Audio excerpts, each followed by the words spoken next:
છ મુનિઓ જ્યારે બ્રહ્માજીની પાસે ગયા અને બ્રહ્માજીએ તમે પૃથ્વી ઉપર જાઓ એમ કહ્યું, ત્યારે એ ઋષિઓએ છેલ્લે જતા જતા બ્રહ્માજીને પૂછી લીધું કે હે બ્રહ્માજી,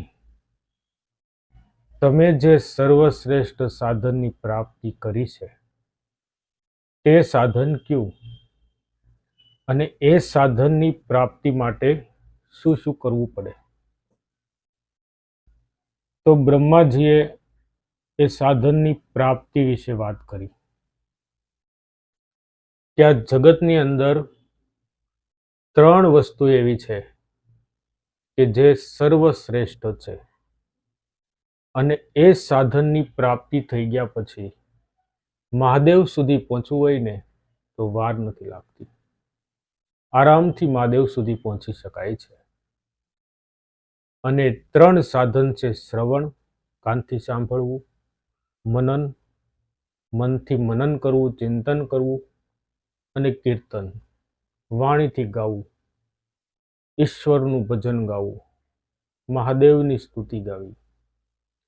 આ 3 વસ્તુમાં શ્રવણ છે ને એ ગુરુના મુખેથી પવિત્ર મન રાખીને પવિત્ર કથા સાંભળવામાં આવે તો એને શ્રવણ કર્યું કહેવાય છે.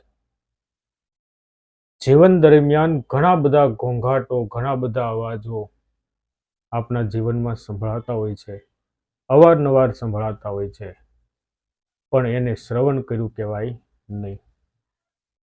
મનથી ખરેખર શુદ્ધ થઈને અને ગુરુ એટલે જે જ્ઞાન આપે છે અને પોતે જ્ઞાન જાણે છે એવા ગુરુના મુખથી જે પવિત્ર શાસ્ત્ર અથવા પવિત્ર કથા સાંભળવામાં આવે તો એને શ્રવણ કહેવામાં આવે છે. ત્યાર પછીનું છે મનન. મનન છે ને એ મનથી ચિંતન કરીને ઈશ્વરના નામ રૂપને જપવા, એનો જાપ કરવો, અથવા ઈશ્વરના ગુણો, એની લીલા, એનું રૂપ, એનું નિતાંત મનન પ્રક્રિયા કરવી, એમાં લીન થઈ જવું. અને કીર્તન એટલે ગાયન રૂપે વાણી દ્વારા સારું ગાવું, ઈશ્વરની સ્તુતિ કરવી. તો આ 3 વસ્તુ, શ્રવણ, મનન અને કીર્તન, એ 3 એવા સાધનો છે કે જે સાધનોની સહાયથી શિવ તત્વ સુધી પહોંચી શકાય છે.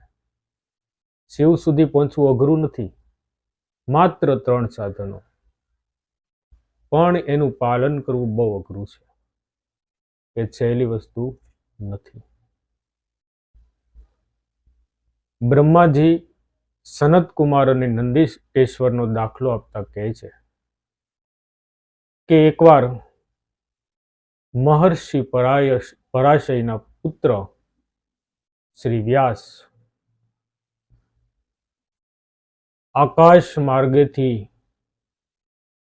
બરોબર નીચે વહેતી સરસ મજાના નીરવાળી માં સરસ્વતી નદીના કિનારા પર ધ્યાનમાં અને તપમાં વ્યસ્ત હતા. બરાબર એ સમયે વિમાનમાંથી સનત કુમાર ત્યાંથી નીકળ્યા. તેણે જોયું તો વ્યાસમુનિ તપમાં એટલા બધા લીન થઈ ગયેલા, એટલા બધા વ્યસ્ત થઈ ગયેલા. એ જોઈને સનત કુમારે વિમાન ત્યાં નીચે ઉતાર્યું અને ત્યાં રોકાયા. જે વિમાન તમે આજે જુઓ છો ને એ વિમાન તો એની પાછળ કંઈ નથી, કારણ કે માણસના મનના પાવરથી એ ચાલતું હતું. કોઈ પણ જગ્યા ઉપર જવું હોય ને તો મનના ને તપના પાવરથી એ ચાલતું હતું. એ વિમાન ઉપર આરૂઢ થઈને સનત કુમાર ત્યાંથી નીકળ્યા. મહર્ષિ પરાશયના પુત્ર વ્યાસને જોઈને તેઓ ત્યાં રોકાયા. સનત કુમાર આવ્યા છે એવો અહેસાસ થતા મહર્ષિ વ્યાસ પોતાની આંખો ખોલે છે અને એનો સત્કાર કરે છે. આ બહુ મહત્વનું પાછું છે જીવનમાં. જ્યારે કોઈ આપણા કરતા વિશેષ બુદ્ધિશાળી, આપણા કરતા વિશેષ મોટી ઉંમરના વડીલ, જેના આશીર્વાદ લેવા માટે આપણે હકદાર છીએ, એવી કોઈ પણ વ્યક્તિ આંગણે આવે ને ત્યારે એનો આવકાર કરવો જોઈએ. અને એ આવકાર સત્કાર કરવો જોઈએ. સત્યને શોભે એવો આવકાર. જેવો તેવો નહીં, આવો બેસો, ચા પાણી પી લો, જાઓ, આવો નહીં, દિલથી આવકાર કરવો જોઈએ. તો વ્યાસ મુનિએ સનત કુમારને આવકાર્યા. આવકાર્યા એટલે આસન પણ ગ્રહણ કરાવ્યું છે, જળ પણ પીવડાવ્યું હશે, નમસ્કાર કર્યા હશે, વંદન કર્યા હશે, એ બધો આવકાર. બેઠા એટલે સનત કુમારે કહ્યું કે હે વ્યાસ, તમે જે ધ્યાન કરીને બેઠા છો ને, એ સત્ય વસ્તુનું ધ્યાન કરીને બેઠા છો. સત્યમ પરમ ધીમહિ. ધ્યાન તમારું જૂઠું નથી, પરંતુ તમારા ઉપર તો મહાદેવની કૃપા છે, શિવ શક્તિની કૃપા છે તમારા ઉપર. તો તમે વળી કોનું ધ્યાન ધરીને બેઠા છો? અથવા તો તમે શા માટે ધ્યાન ધરીને બેઠા છો? તમારે ધ્યાન ધરવાની જરૂર શું? મહાદેવની આવી અપરંપાર કૃપા તમારા પર વરસતી હોય તો તમે ધ્યાન ધરીને બેઠા છો શા માટે? તમારા મનની અંદર વળી શું પ્રસન્નતા નથી?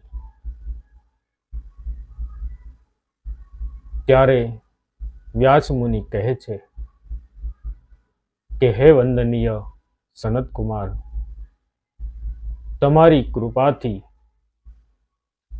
ધર્મ, અર્થ, કામ અને મોક્ષ એ બધું જ પાર કરનાર, બધા જ માર્ગોને સમજનાર, હજુ સુધી હું એક ક્ષણને નથી સમજી શક્યો કે મોક્ષનું સાધન કયું છે. અને મોક્ષના સાધનને સમજવા માટે હું ધ્યાન ધરીને બેઠો છું.